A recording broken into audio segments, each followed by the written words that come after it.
Hi everyone. The question is describe the different methods of asexual reproduction. Give examples.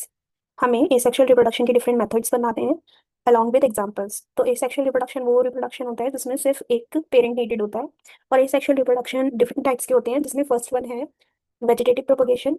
Vegetative propagation एक ऐसा method होता है जिसमें plant का एक part वो part stem भी हो सकता है, root भी हो सकता है और leaf भी हो सकता है, उसको grow कर दिया जाता है और after growth वो एक new plant बन जाता है. So, vegetative propagation. In this method, new plant grow from part of plant like stem, root, or leaves. The examples of this reproduction are ginger and potato. Second is fragmentation.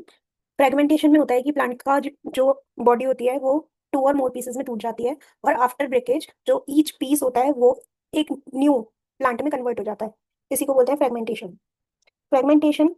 In this method, the body of a plant breaks into 2 or more pieces. Each piece grows into a new plant. Example of this reproduction is algae. The third is budding. Budding में होता है कि एक small outgrowth हो जाती है जो parent body पर ही होती है और वो outgrowth similar to parent grow हो जाती है. जब वो मैच्योर हो जाती है तो वो पेरेंट से डिटैच हो जाती है. तो budding in this method a small growth और you can see a small outgrowth called a bud forms on the parent organism. The bud grows and then separate to form a new organism. Examples yeast and hydra. The last is spore formation. Spore formation में क्या होता है कि बहुत सारे tiny spores जो हैं वो पेरेंट या फिर पेरेंट प्लांट पर ग्रो होते हैं, प्रोड्यूस होते हैं और वो एक न्यू इंडिविजुअल प्लांट में कन्वर्ट हो जाते हैं और ये जो स्पोर्स हैं वो एयर के थ्रू स्प्रेड होते हैं.